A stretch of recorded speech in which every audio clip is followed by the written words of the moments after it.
The first bullet tore through Private Jacob Rossler's helmet just as the church bells began to ring. He didn't hear the shot. He only felt the violent jerk of steel against his skull and the freezing sting of December air ripping past the exposed path of metal. Then silence. A strange, impossible silence spreading across the snow-covered forest of the Ardennes. The Battle of the Bulge had been raging for days. Chaos. Flames. Explosions lighting the night sky.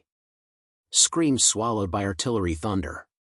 German forces pushing with desperate ferocity against exhausted Allied lines. Snow stained black with smoke and red with blood. But now, midnight approached.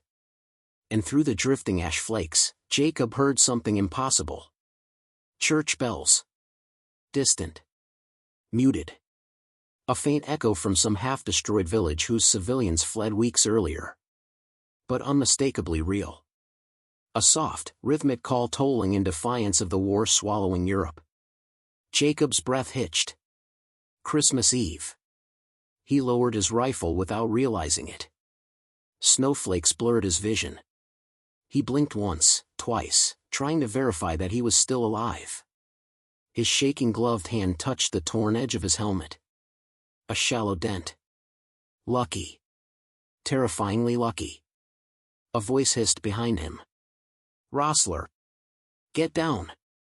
Corporal Dieter Schmidt, older, hardened, eyes permanently narrowed from months of winter fighting, crawled forward through the snow. Jacob dropped flat. Instinct. His heart hammered, lungs burning with icy air. Schmidt slid beside him, breath steaming through the cold. You want to get shot celebrating Christmas? Schmidt whispered, irony bleeding through exhaustion. Jacob swallowed. Did you hear them? Schmidt frowned. Hear what? The bells. Schmidt paused. The wind shifted. For a brief moment, nothing but crackling distant fire. Then, there it was again. Soft, hesitant. But present. Church bells. On a battlefield. Both men lay still, absorbing a sound that did not belong here. Across enemy lines hundreds of yards away, on the American side, Private First Class Matthew O'Connor adjusted his frostbitten fingers around the stock of his M1 rifle. His unit had been battered and scattered. Supplies low. Morale broken. Matthew's foxhole was shallow, dug hurriedly between roots frozen harder than steel. His partner, William Red Pierce, coughed weakly beside him, the wet sound of pneumonia creeping into every breath. Matthew didn't know if Red would survive the night, enemy bullets or winter might claim him either way. Then Matthew heard it. A gentle, ringing note floating across the frozen forest. Hey, he whispered, nudging Red. You hear that? Red's eyes fluttered open, dim with fever. Snow makes sounds now? No. That's church bells. I swear it. Red coughed again, but a faint ghost of a smile formed on cracked lips. Christmas. Already? Matthew's throat tightened.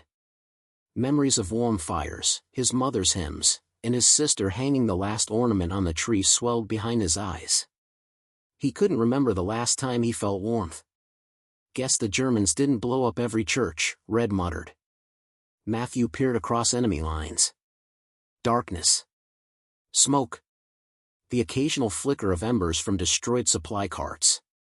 Somewhere out there, dozens, maybe hundreds, of German soldiers hid in trenches, machine gun nests, and shell craters. Matthew imagined them hearing the same bells. The thought unsettled him. That they felt sorrow too. That they longed for home. That they could be human. Jacob's dread Jacob finally dared to sit up, slowly, rifle slack in his hands. Schmidt frowned but didn't stop him. You ever think, Jacob whispered, there might be Americans listening to those same bells? Schmidt snorted. Let them listen. Tomorrow we kill each other again. A sudden explosion boomed far down the ridge. Flames leapt orange against the darkness. The bells wavered, then regained rhythm. Jacob stared into the distance. Why tonight? Schmidt didn't answer. Jacob could almost see the thoughts tightening behind those weathered eyes. The corporal had fought since Poland. He'd seen too much. Lost too much. Faith meant nothing to him now. For Jacob, faith was all he had left. And tonight, faith sounded like trembling bells echoing across a battlefield. Tentative peace for nearly 15 minutes, no gunfire erupted across their section of the forest. Artillery batteries remained silent. Even the wind seemed to soften. Matthew dared to peek over the rim of his foxhole. Snowflakes drifted, illuminated by moonlight breaking through tattered clouds. "What if," Matthew whispered, barely audible. "They feel it too?" Red coughed again. "Feel what?" "Hope." Red shook his head weakly. "Hope gets you killed out here." Matthew didn't argue. But something inside him refused to let the thought die. A quiet exchange. Jacob stood slowly. Reckless. Dangerous. But compelled by a force he couldn't explain. Schmidt grabbed his sleeve. "Sit down, you fool. A sniper will drop you in seconds." Jacob hesitated. Then, in a trembling voice, he whispered, "Maybe not tonight." Before Schmidt could respond, Jacob did something unthinkable. He raised his rifle high, not aiming, holding it by the stock, arm extended. A gesture visible across the snow. Matthew saw movement instantly. He froze, breath locked. A German silhouette rising slowly, holding a rifle harmlessly above. Red weakly lifted his head. "What the hell is that?" Matthew's mind raced. Trap? Surrender? Insanity? But then, the German flicked his wrist. A tiny metallic glint tumbled through the air and landed halfway between the lines, sinking softly into snow. Matthew squinted. A small metal case. Cigarette tin. He stared. Something ancient stirred in his chest. Without thinking, he picked up a similar tin from his coat pocket. He held it up, trembling, heart pounding, not from fear, but disbelief, and threw it toward the snow-filled void between enemies. The exchange took only a second. But it rewrote everything. A fragile miracle. Jacob watched the American tin land in the snow, and for a moment he felt warmth replace the icy numbness tightening his chest. Schmidt whispered, voice cracking in disbelief, "Rossler, what have you done?" Jacob swallowed. "Something small." Matthew felt Red grip his arm weakly. "You're crazy, you know that?" "Maybe," Matthew whispered, eyes shining, "but maybe tonight, crazy is good." The bells continued ringing. Unbroken. Unafraid. Above them, through torn clouds, a single star pierced the smoke-choked sky. Jacob stared at it, breath trembling. For the first time in months, he prayed. The war was far from over. Death still waited. Orders still bound them. But for this one night, in this frozen forest, two armies paused, breath held, wondering if the killing might stop. Even for a moment.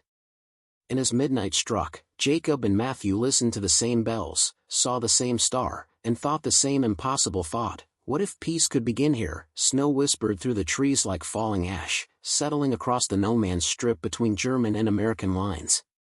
The cigarette tins lay half-buried, glimmering faintly in moonlight, strange artifacts of defiance. Jacob's hands wouldn't stop shaking.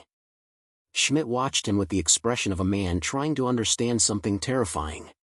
Not fear of enemy bullets, but fear of hope.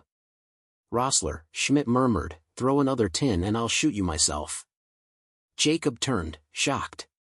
Schmidt's voice was low, cracking at the edges, worn raw from years of war. "Hope is a luxury soldiers cannot afford," Schmidt continued. "It makes you hesitate. It makes you think. And thinking gets you killed." Jacob lowered his head. He knew Schmidt wasn't cruel. The corporal was trying, desperately, to keep himself intact. Still, Jacob whispered, "Maybe hope keeps us alive." Schmidt's jaw clenched. He looked away. On the American side, Matthew sat motionless, mind spinning. Red's breathing grew shallow, each exhale a fragile thread of life. Matthew placed his canteen to Red's cracked lips. Red sipped, shivering. "Don't start believing in Christmas miracles," Red rasped. Matthew stared at the snow where the tins exchanged hands, then at the German trench barely visible through drifting flurries. "Maybe just tonight we don't shoot." Red wheezed a laugh. "Yeah. Maybe Santa drops ammo instead of gifts. Maybe Hitler grows a heart." Matthew didn't smile. "No jokes." Red coughed until his ribs trembled. "If those Krauts don't fire tonight, I'll sing them a goddamn carol myself." Matthew swallowed. An idea stirred. A song Remember the Bells faded into silence. The wind returned, sharp and cold. Somewhere deep in the forest, wolves howled, drawn to death. Jacob leaned against the trench wall, eyes fixed on scattered embers from burned supply crates. Memories drifted up, unbidden. His mother lighting candles. Warmth spilling through the kitchen. The smell of cinnamon bread. Voices singing Still Nacht, Silent Night. He hadn't heard that song in years. His throat tightened until breathing hurt. Across the divide, Matthew whispered, "Red, remember the words to Silent Night?" Red's eyebrows arched weakly. "What, you plan to serenade the Germans?" Matthew hesitated. "Maybe I do." Red stared at him. Fever-glazed eyes narrowed in disbelief. "You've completely lost it." Matthew didn't respond. Instead, he closed his eyes and whispered the first line. Not loud enough to be heard beyond their foxhole. Just a memory resurrected softly into the frozen air. Silent night, holy night. Orders in conflict. Schmidt moved closer, voice harsh. "If the Americans attack, they'll use silence to hide their advance. Stay alert. Christmas means nothing out here." Jacob studied him. Beneath the sternness, he sensed fragility, like Schmidt needed the brutality of certainty. Needed the wall between enemies intact, unbreached. "Corporal," Jacob whispered cautiously, "if they meant to attack, they would have fired already." Schmidt refused to answer. Snow thickened, settling over helmets, rifles, and barbed wire. The world looked peaceful, as if the war were erased beneath a soft white shroud. Jacob stood again. Slowly. Deliberately. Schmidt grabbed him. "Don't do this." Jacob stared at the snow-covered no-man's land. "There's got to be something more than killing." Schmidt released his grip, shoulders sagging. "There was. Before the war." Matthew takes a risk. Matthew lifted himself halfway out of the foxhole. Red tried to drag him back down. "Sit. You'll get us killed." Matthew raised both hands, palms out. No weapon. Just a gesture of surrender or solidarity, he didn't know which. Jacob saw movement. His breath caught. Then he raised his empty hand slowly, mirroring Matthew's motion. Two young men, strangers from opposite worlds, standing exposed in the killing field. Schmidt cursed under his breath. But something in his voice cracked, not anger, but fear of vulnerability. Red whispered, "What if anyone sees?" Matthew closed his eyes. "Let them." The song between enemies. Jacob inhaled deeply. The cold burned his lungs. His voice trembled as he began to sing, not loud, but clear enough to pierce the silence. "Still Nacht, Heilige Nacht." The German lyrics floated into the wind, carried toward the American line like a fragile offering. Matthew froze. Red's eyes widened. "No way," Matthew's throat tightened. Slowly, he answered. "Silent night, holy night." Now two voices sang the same song across enemy lines, separated only by snow and fear. Other soldiers on both sides lifted their heads. Murmurs spread in whispered disbelief. Rifles lowered. Helmets tilted. The world shifted. Jacob closed his eyes, letting the song wrap around his aching heart. Memories flooded back, his father carving a wooden toy soldier, his mother humming as she cooked, his sister asleep near the fireplace. Matthew saw flashes too, his mother's gentle hands braiding his sister's hair, his father sharpening ice skates, the smell of pine. The war receded. For one fragile moment, they were no longer enemies. Just sons longing for home. Breaking protocol, a German lieutenant stormed forward, boots crunching through snow. His voice sliced the quiet. "Who is singing?" "Cease immediately." Jacob flinched. Schmidt stepped in front of him instinctively, blocking the officer's line of sight. "No one, Herr Lieutenant," Schmidt said sharply. "Just wind and wolves." The lieutenant narrowed his eyes. Suspicion simmered. He scanned the snow, then barked, "Maintain readiness. The Americans may attack under cover of night." He stalked away, leaving tension behind like a noose. Schmidt turned back to Jacob, voice trembling. "If he hears you again, I won't be able to protect you." Jacob swallowed. "But for a moment, didn't you feel it? Peace?" Schmidt stared at the snow-covered ground. When he finally spoke, his voice was barely audible. "Yes." Fear and awe. Matthew helped lower himself back into the foxhole. His hands shook uncontrollably, not from cold, but adrenaline. "That was insane," Red whispered. "Beautiful. But insane." Matthew nodded, unable to speak. His throat burned with emotion he hadn't allowed himself since deployment. Around them, the forest fell quiet once more. But something fundamental had shifted. The air felt different. Hesitant. Waiting. A thin line between hope and death. Jacob leaned against the icy trench wall, exhaustion heavy. Schmidt sat beside him, silent. "Corporal," Jacob whispered, "do you think the Americans will fire tonight?" Schmidt exhaled slowly. "No. And neither will we." Jacob felt warmth spread faintly through his chest. It wasn't safety. But it was something like grace. Across the line, Matthew held Red's trembling hand. "Rest," Matthew murmured. "Just rest." Red whispered, barely audible, "Sing again tomorrow." Matthew nodded. "Maybe someone else will join us." Both sides waited, but not for orders. For dawn. For a sign that humanity still existed. On that battlefield, two armies conditioned to hate each other felt an emotion they'd nearly forgotten. Hope. Morning crept over the forest slowly, like someone afraid to disturb a sleeping beast. A pale gray sky replaced the endless black. Frost clung to shattered trees like glass veins. Smoke drifted low and lazy, settling into war-torn craters. Jacob woke with a start, heart pounding. For a terrifying moment he forgot where he was. Then the harsh cold bit into his fingers, the metal of his rifle pressed against his coat, and reality anchored him again. Schmidt sat awake beside him, rifle across his lap, watching the horizon. He hadn't slept. Jacob stretched stiff limbs, joints burning from the night's cold. But inside, something felt different, not lighter, exactly, but less suffocating. "Nothing happened?" Jacob asked quietly. Schmidt shook his head. "No shots. No patrols. Just silence." Jacob dared to peer over the trench. The snowfield between enemy lines lay untouched. No footprints. No blood. Only faint glimmers of ice reflecting morning light. Last night's song felt unreal, like a dream born of desperation. But the tins remained as proof.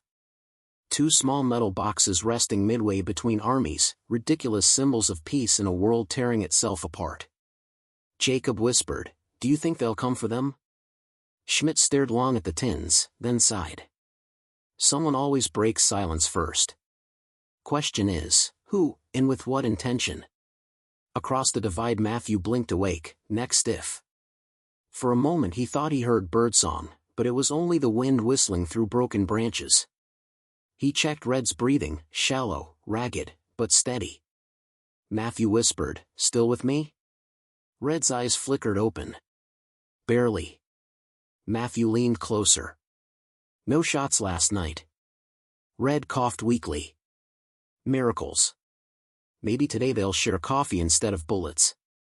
Matthew's gaze drifted toward the tins, half covered in snow. He swallowed, nerves buzzing. Maybe we should retrieve them. Red grabbed his sleeve. Don't you dare. They'll shoot you the moment you stand. Matthew shook his head. Not after last night. They're Germans, Red croaked. We're Americans. War doesn't care about carols. Matthew glanced toward the German trench again. A movement, someone peeking over the parapet. Just a helmet, barely visible. Matthew raised an empty hand. Slowly. Peacefully. Jacob saw it first. An unspoken invitation. Jacob blinked against the snow glare. An American soldier, he recognized the posture, stood partially exposed, one hand raised. Schmidt stiffened. He's testing us. Jacob shook his head lightly. Or asking permission. For what? Schmidt snapped. Jacob hesitated.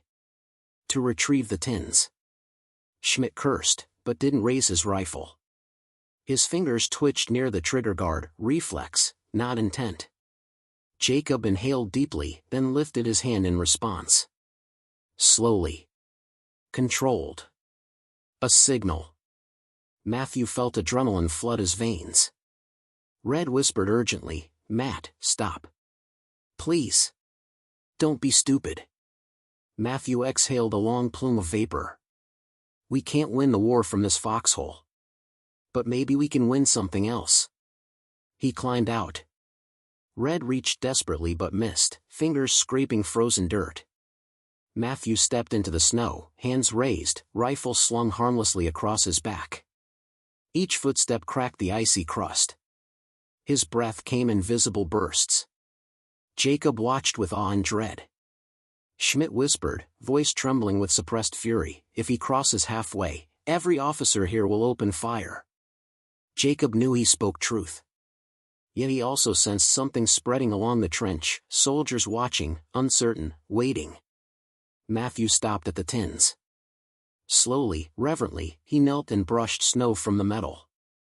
He picked up Jacob's tin first, holding it as if sacred. Jacob's throat tightened. His vision blurred. The cigarette tin, insignificant, trivial, was suddenly priceless. Matthew placed his own tin beside Jacob's. A peaceful trade. An unspoken vow. Then he stood again, heart pounding against his ribs. He raised the German tin in silent acknowledgement, then turned back toward his line. Breaking rules, shifting loyalties. Jacob felt something fracture in Schmidt. His eyes softened, just for a heartbeat, before discipline reasserted itself. We should fire, Schmidt muttered hollowly. We need to fire. For protocol. Jacob whispered, would you really pull the trigger? After last night? Schmidt didn't answer. His silence spoke louder than a confession. Across the snow, Matthew slipped into his foxhole, clutching the tin triumphantly. Red stared at him, stunned. You're mad, Red whispered, but awe shimmered beneath his voice. Matthew opened the tin. Cigarettes. Real tobacco, not army-issue scraps. He stared, overwhelmed by a simple gesture of humanity. He closed the tin, lips pressed tight. No one should die today. Command approaches. The fragile peace strained as new boots approached the American trench. Lieutenant Harris, face stern, eyes sharp. Matthew tucked the tin into his coat. Red coughed violently, drawing attention. Harris frowned. Status? Quiet night, sir, Matthew answered. Too quiet. Expect ambush. Harris scanned the tree line. Maintain readiness. No unauthorized movement. Any sighting of Germans must be reported. Matthew swallowed, pulse racing. Yes, sir. Harris moved on, unaware of the exchanged tins, or the buried song echoing in snow. On the German side, the lieutenant from the night before paced along the trench, barking orders. Jacob and Schmidt stiffened. Any contact with Americans is prohibited, the lieutenant snapped. If they approach, fire immediately. Jacob felt dread flood his stomach. Would officers crush the fragile thread tying both sides to sanity? Schmidt whispered, "This is why hope kills. Orders don't care about songs." Jacob met his gaze. "Maybe soldiers do." Words left unsaid by midday, the silence felt unbearable. The men were trained for constant noise, artillery, rifles, mortars, engines. Silence left them exposed to thoughts they normally buried beneath war. Matthew kept checking the tin, as if afraid it would vanish. Red watched him with a mix of fear and wonder. "Matt, why you? Why now?" Matthew struggled to answer. "Because someone had to go first." On the German side, Jacob replayed Matthew's steps across the snow. Schmidt's hand rested on his rifle, but his finger never touched the trigger. "Corporal," Jacob said quietly, "why didn't you stop him?" Schmidt's expression tightened. "Because for one moment, I remembered my son." Jacob jerked his head in shock. Schmidt rarely spoke of family. He wasn't married when war began. Jacob had assumed he had no one. Schmidt stared at nothing. 6 years old. Blonde hair. Loves toy trains. A distant artillery boom rolled across the hills, shaking snow from the branches. Instinctively, both trenches tensed. But no follow-up blast came. Just an isolated echo, someone else's battlefield far away. The local forest remained still.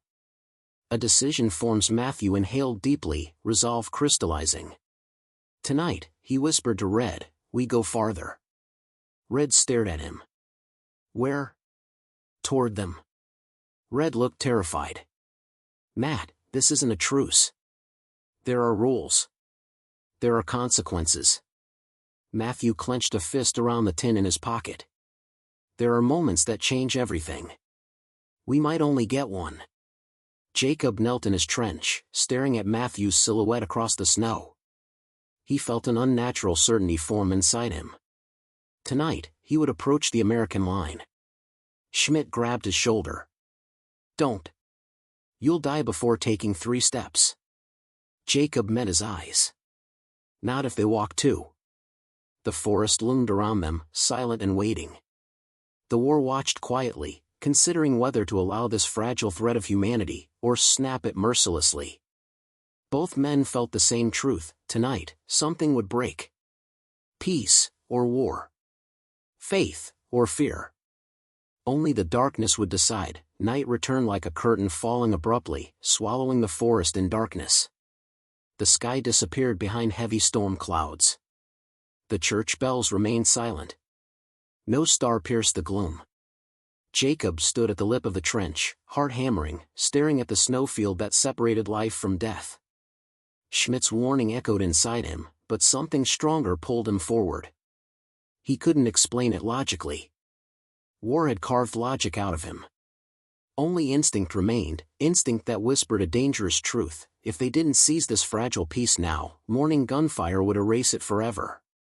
Schmidt watched Jacob's trembling fingers tighten around the cold trench wall. "You're really going to do this?" Schmidt whispered, voice hoarse. Jacob nodded slowly. "Someone has to." Schmidt exhaled, frost spreading from his lips. Something shifted in his expression, a resignation or acceptance Jacob couldn't read. "Then I should kill you right now for treason," Schmidt said flatly. Jacob stared back. Schmidt's jaw clenched. His eyes glistened, not with anger, but grief. "But I won't." Jacob swallowed against a rising lump. Schmidt looked away sharply, as if afraid emotion might betray him. On the American side, Matthew leaned over Red, who drifted in and out of consciousness. Fever radiated off him. Breath rattled in his chest like smoldering embers. Matthew removed his coat and wrapped it tighter around Red's shivering frame. The cold bit into his own flesh instantly, but he ignored it. Red rasped, barely audible, "You really think they'll come? The Germans?" Matthew looked at the no man's land. Snow swept across it in diagonal sheets like white curtains pulled by invisible hands. "Yes," Matthew whispered. "I think they will." A distant metallic clank drew Matthew's attention. "A patrol? Or just a shifting helmet? Hard to tell through the darkness and snowfall. But something stirred across the field. Red squeezed Matthew's arm with surprising strength. "Promise me something." Matthew leaned close. "Anything. If this piece breaks tonight, and bullets start flying, don't stay to help me. You run. You survive." Matthew's breath caught. "I won't leave you." "You have to," Red croaked. "Someone has to go home. Someone has to remember." Matthew felt tears burn behind his eyes. "Not now. Not in this darkness." "I won't leave you," Matthew repeated, voice breaking. Red coughed, a hollow, painful sound. Then slowly, he released Matthew's arm. His eyes drifted closed, breath shallow and uneven. Matthew brushed ice from Red's hair and whispered, "Hold on." The first step Jacob climbed out of the trench. Schmidt grabbed his sleeve once more. "If you hear a shot, any shot, you run back. Promise me." Jacob nodded. He didn't trust his voice.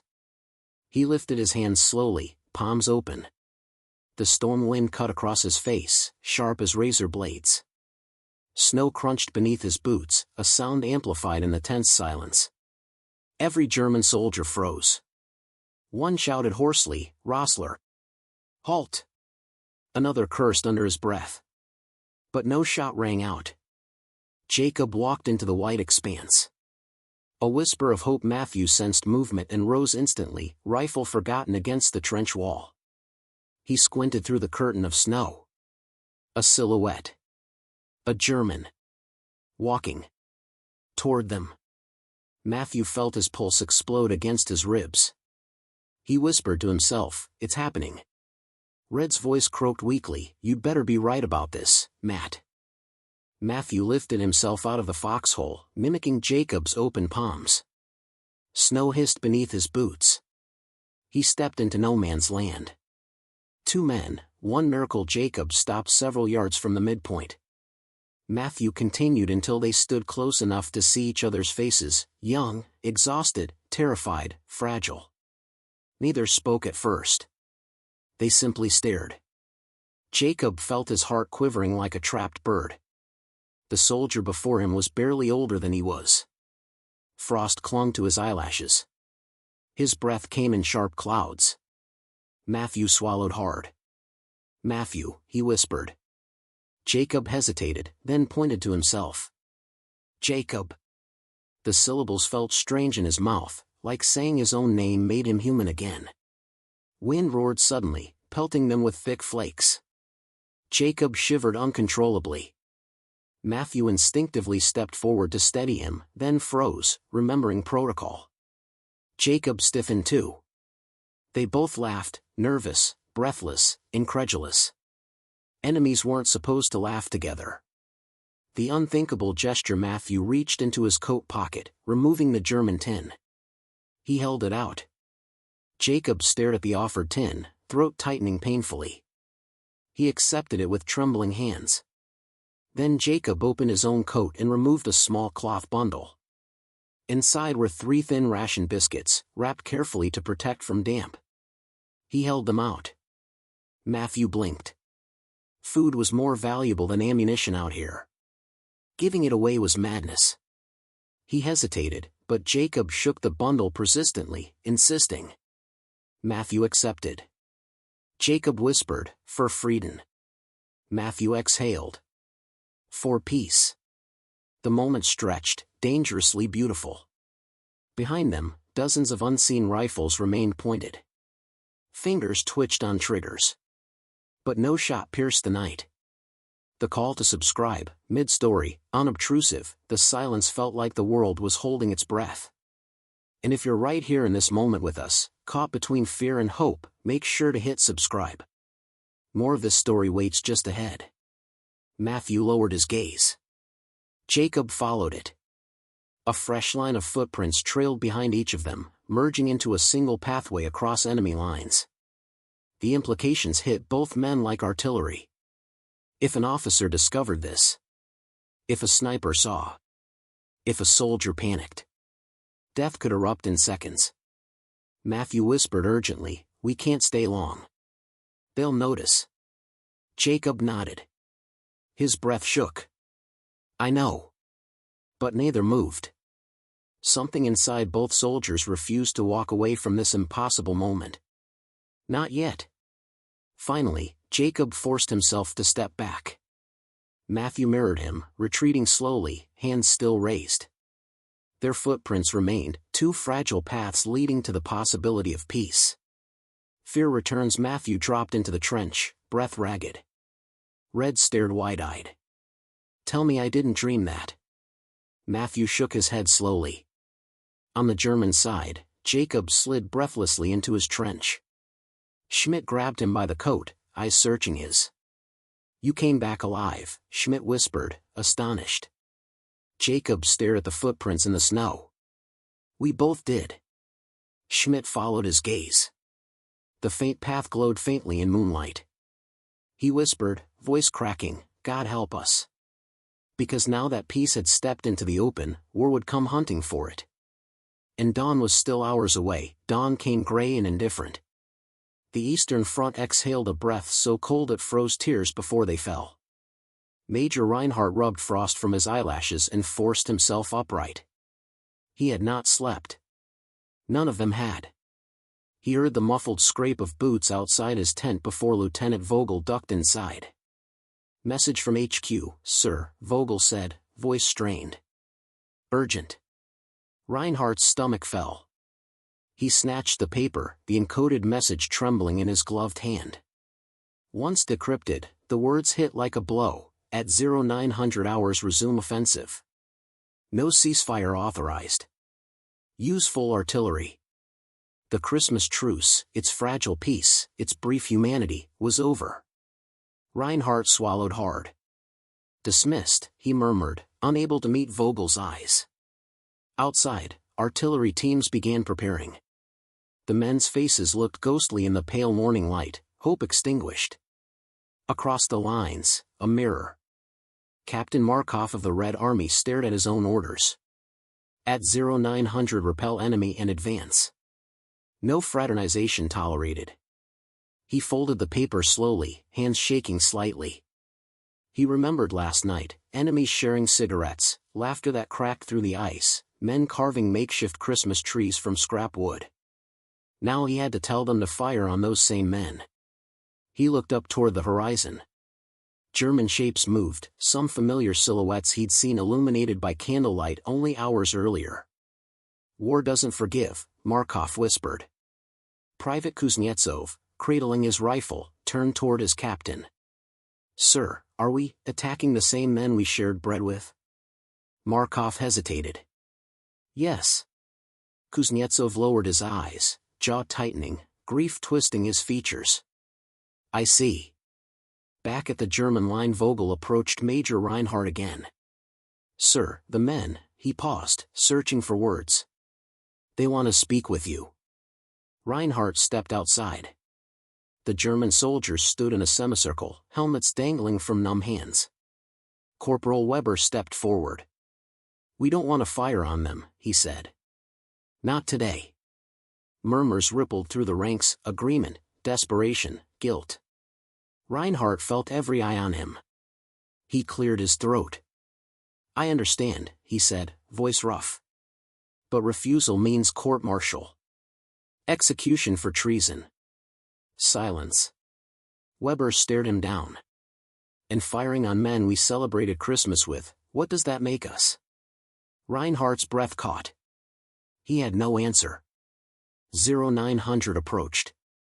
On both sides, artillery crews worked mechanically, souls buried beneath obedience. The sky lightened, a colorless ache spreading across the snowy expanse. Reinhardt checked his watch. 8:57, his heart pounded. He pictured candles glowing along the trenches only hours ago. He saw enemy soldiers singing carols, holding hands up to show peace. He imagined their families, unaware that the truce they prayed for was already gone. Vogel leaned in. "Sir, orders." Reinhardt stared at the artillery line. 3 minutes. He thought of Weber's question. He thought of history, how it would record this day. Would the fleeting miracle be erased beneath another stream of mechanical violence? He opened his mouth to speak. Found no words. 8:59, on the Soviet side. Markov scanned the field through binoculars, muscles taut with dread. He turned to his artillery commander. Prepare to fire, Markov forced out. The commander shouted commands. Kuznetsov looked up at Markov once more. The private's eyes pleaded. Captain, what if we don't? Markov felt the ground shift beneath him. To disobey, he said, is to die. Kuznetsov lifted his rifle and whispered, we almost died every day anyway. The gun crews positioned shells. Across the field, German soldiers began loading their guns. Time slowed. Snow drifted lazily between them like ash. Back to Reinhardt. He lifted his hand, signaling readiness. Vogel's mouth tightened. 08:59, in seconds. The artillery lathes locked into place, metal groaning. The men held their breath. Reinhardt heard voices on the wind, faint, almost unreal. The Soviets were singing a hymn. A Christmas hymn. His throat constricted. Vogel's eyes widened. Sir, Reinhardt lowered his hand. No. Vogel stared. Reinhardt raised his voice, chest trembling. Stand down. The artillery crews froze. A murmur spread, confusion, disbelief, hope. Major, Vogel whispered urgently, HQ will, I know. Reinhardt cut him off. But I will not be the one to shatter this fragile peace. Weber stepped forward slowly, tears welling in the cold. Thank you, sir. Markov, spying through binoculars, saw it happen. The German artillery lowered. Men stepped away from their guns. Some slumped to their knees. Markov's breath stopped. He felt his heart crack, painful, overwhelming. Kuznetsov whispered, are we doing the same? Markov nodded. Stand down. The Soviet artillery ceased movement. The order carried through the snow, hold fire. The gun crews slowly lowered their shells. A long, trembling sigh swept the trench. They watched the German line. The Germans watched them. Both sides waiting for betrayal, for punishment, for the sky to fall. But no shots came. Just wind and breath and silence. A new fear took hold. Not fear of the enemy. Fear of their own commanders. Fear of consequences. Because defying orders in wartime was death. Reinhardt stepped into the open snow alone, holding no weapon, making himself visible.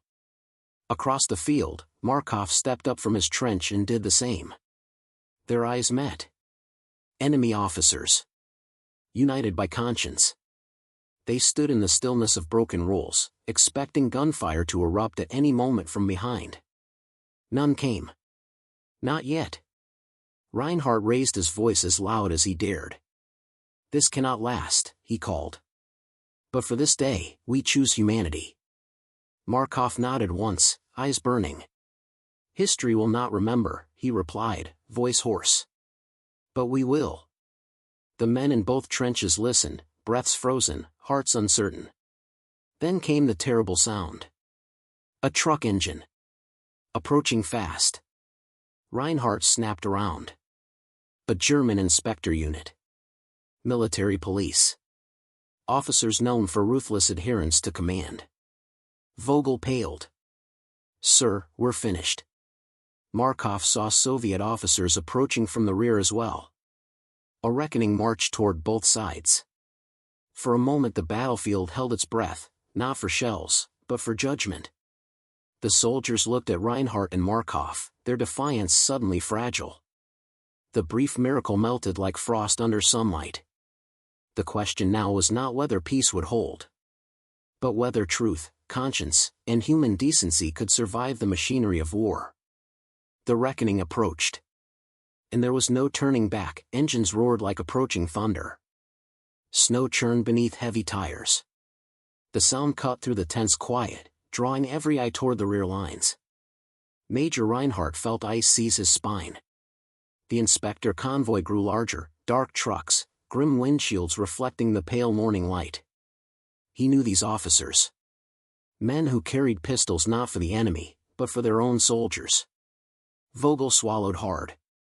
"Sir, we must return to position. Pretend we were preparing to fire." Reinhardt shook his head. "They'll know." "But if we don't," Vogel choked.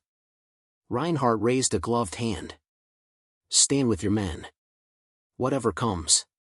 Across the battlefield, Captain Markov saw his own inspectors, leather coats, rigid posture, eyes sharp as bayonets. They were close enough now for their boots to be heard striking ice. Private Kuznetsov gripped his rifle tighter. "Are they here to make us fire?" Markov exhaled heavily. "Or to punish us for not firing first." German side, the lead inspector jumped from the truck before it fully halted.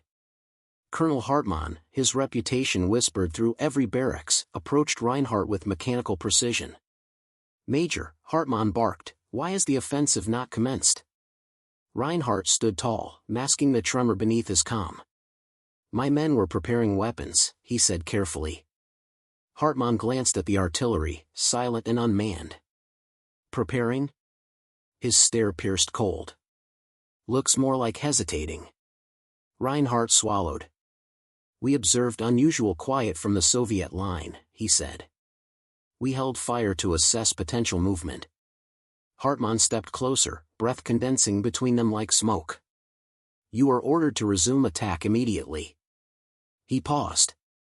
"Do I need to enforce consequences?" Vogel stiffened. Fingers twitched near his belt.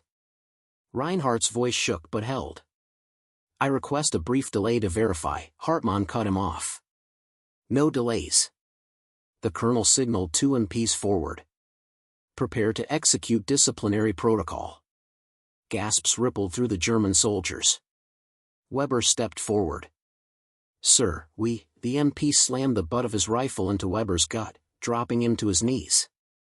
Reinhardt clenched his fists. Hartmann's tone was flat. "Your loyalty lies with the High Command, not sentiment." Soviet side, Captain Markov faced Major Borodin, the Soviet disciplinary officer. Every soldier feared him. Borodin's expression was stone. "Captain, why have you delayed the scheduled advance?" Markov steadied his breath. Enemy movement appeared inconsistent with assault readiness. "We paused to," Borodin leveled a cold smile. "You paused to fraternize last night. Reports have reached command." Markov blinked, stunned. Someone had informed.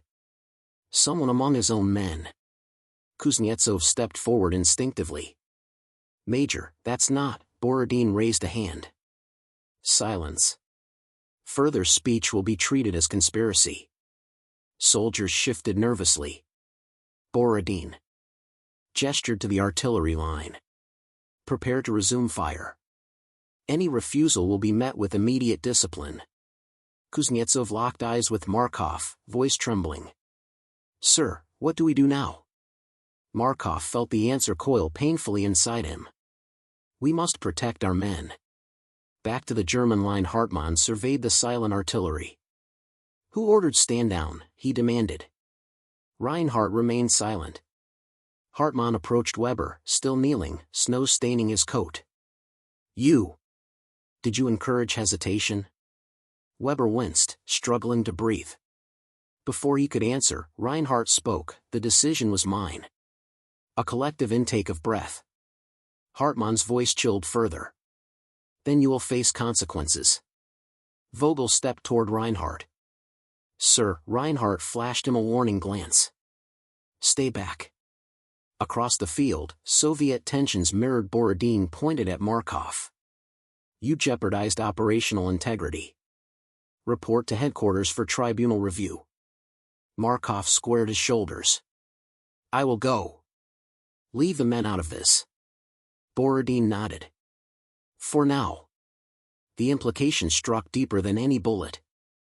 Markov turned to his soldiers, especially young Kuznetsov, whose eyes brimmed with panic.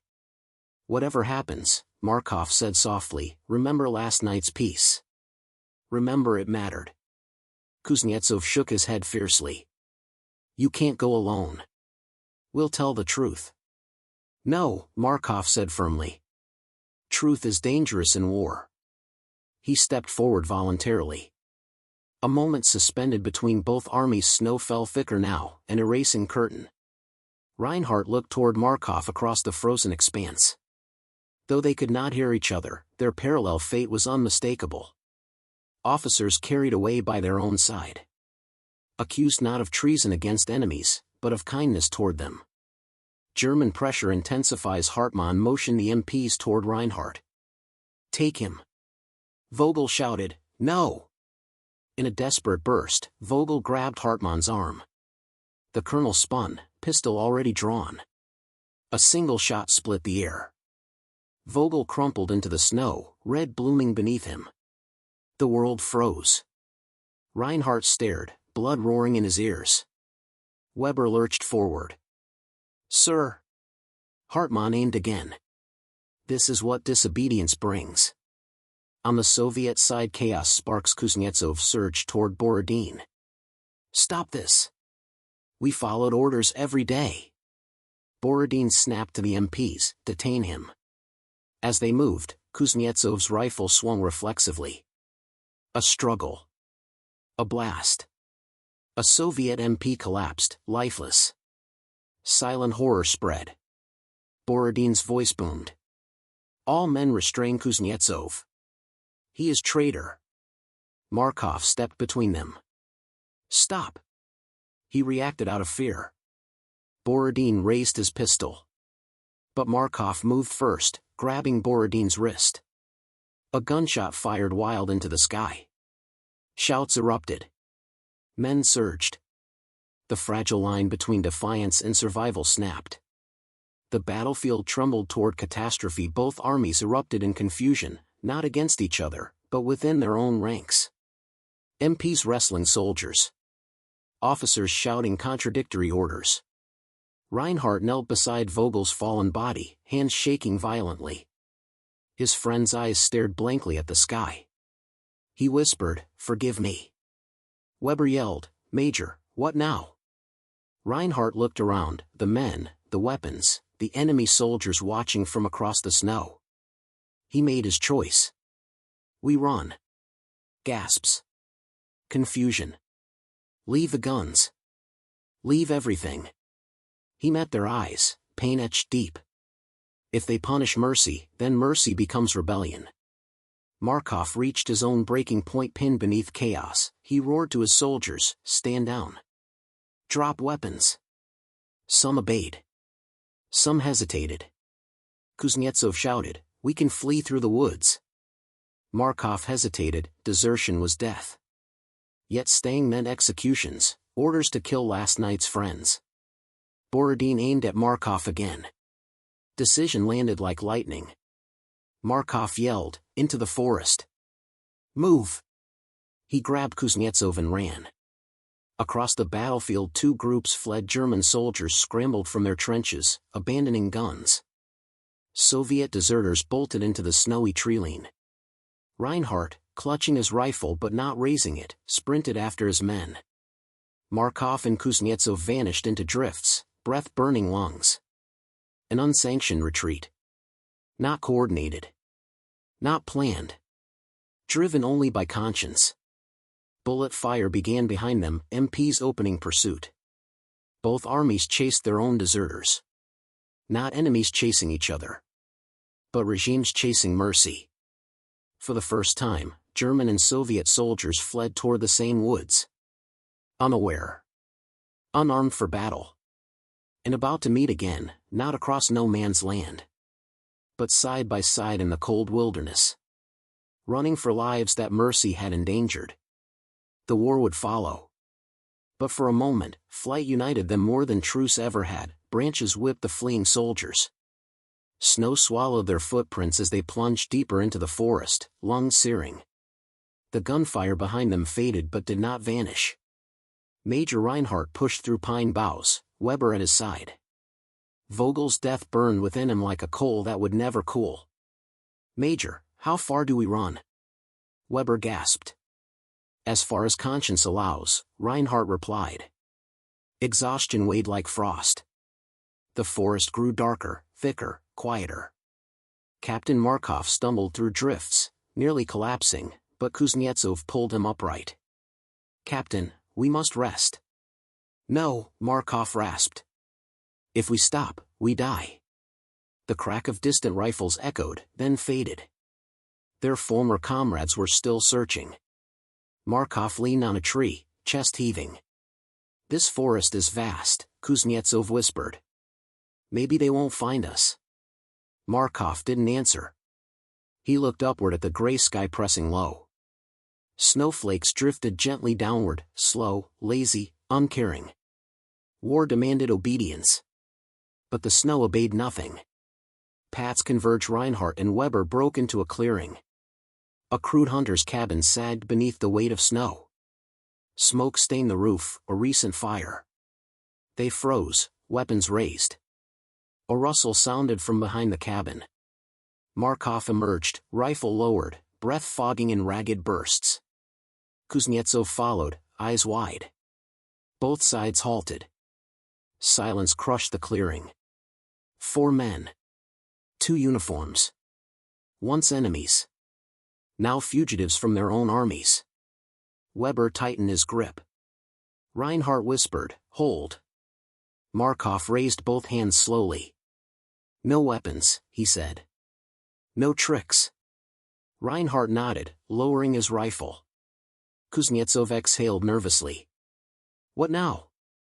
Reinhardt answered quietly, "We survive." Inside the cabin, the cramped, single-room shelter offered refuge from the wind. A dying fire flickered weakly. They shut the door, each man instinctively taking a corner. Distrust lingered like smoke. For long minutes, no one spoke. Finally, Weber broke the silence. "I never thought desertion would feel like freedom." Kuznetsov stared into the flames. "Or that running from your own commander is harder than charging an enemy trench." Markov lowered himself onto the floorboards. "We can't stay long. They will search." Reinhardt nodded grimly. "We must plan." But planning required trust, and trust required words. He met Markov's gaze. "We didn't choose war. But we chose mercy. They will kill us for that." Markov nodded slowly. "Then mercy must bind us now." A hesitant alliance formed, silent, fragile, necessary. A distant rumble artillery thundered in the distance. So far away, yet the sound penetrated bone and memory. Reinhardt spoke, voice hollow. They resumed the attack. Weber closed his eyes. "That means others are dying because we ran." Kuznetsov's voice rose with desperation. "We stopped killing last night. Why couldn't they leave us one morning of peace?" His words trembled the cabin walls. Markov reached out, placing a steadying hand on the young soldier's shoulder. "Because war feeds on obedience," he whispered. "Peace starves it." Footsteps in the snow. The men froze. Outside, crunches. Many. Reinhardt motioned silently. Rifles raised. Shadows passed the frosted window. A voice barked commands in German. Another answered in Russian.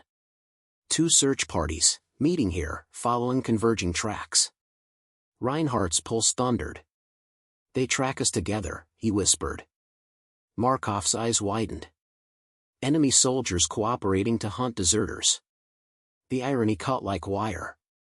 A boot thudded against the door. Weber braced his rifle. Kuznetsov trembled. "What do we do?" Markov swallowed. "We defend ourselves." Reinhardt nodded. "But not to kill. Only to escape." The door bursts open. The cabin erupted into chaos. German MPs and Soviet officers collided in the doorway, guns raised. Shouts in both languages. A shot fired. Splinters exploded from the wall. Reinhardt shoved Weber toward the back window. "Go! Into the ravine." Markov did the same, dragging Kuznetsov. They smashed the frozen glass and dove out into the snow. Bullets carved into the drift beside them. Voices hollered pursuit orders. Reinhardt rolled into cover behind a fallen log. Weber crawled beside him. Markov and Kuznetsov sprinted through trees, ducking branches. The forest pulsed with gunfire.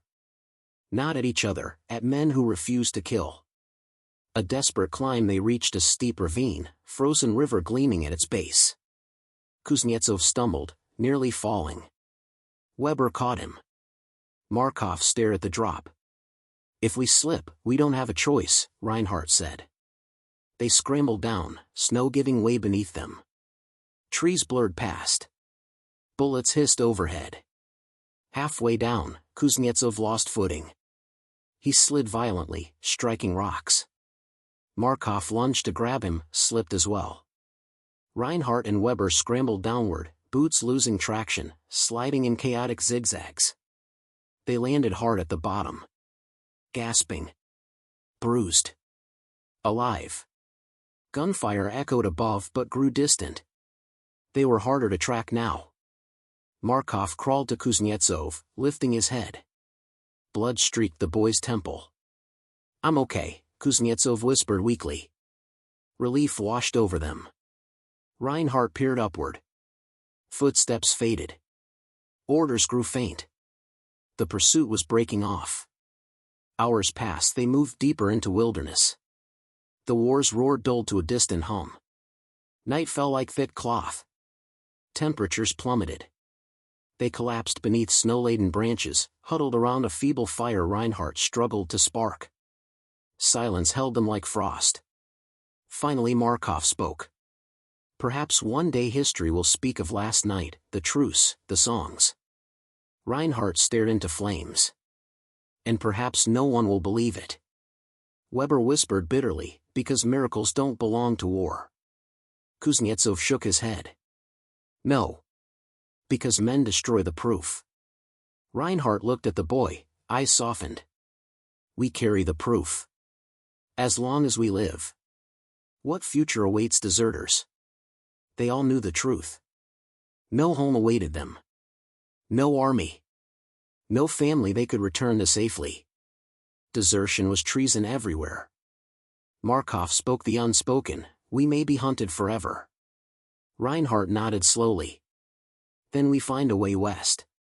Or south. To neutral ground. Their path uncertain. But chosen freely. A rare gift. A quiet revelation." The fire's embers glowed. Weber took something from his coat, small, wooden, hand-carved. A star. He whispered, "My daughter made this. Told me to hang it wherever I spent Christmas."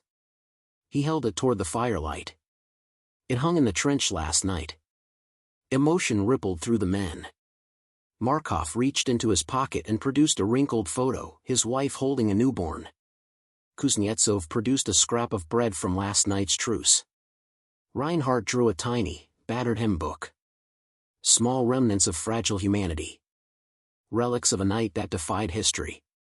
They placed the objects near the flames, symbols shared between former enemies. A tiny nativity built from fragments of war. Snow drifted around them like fallen feathers. Reinhardt whispered, voice raw, "This is our Christmas Mass." Markov nodded, tears brimming. "For those who died obeying." Weber added, "For those punished for mercy." Kuznetsov finished softly, "And for those who chose humanity." They bowed their heads. Not in surrender. Not in fear. But in remembrance. Of one night on the front line when humanity flickered despite the storm. Their journey would continue. The war would hunt them. But tonight, beneath sheltering pines, for men from enemy armies forged an impossible bond. A moment of peace made sacred by its fragility. A gift exchanged without permission. A miracle carved from defiance. A final, fragile Christmas at the front.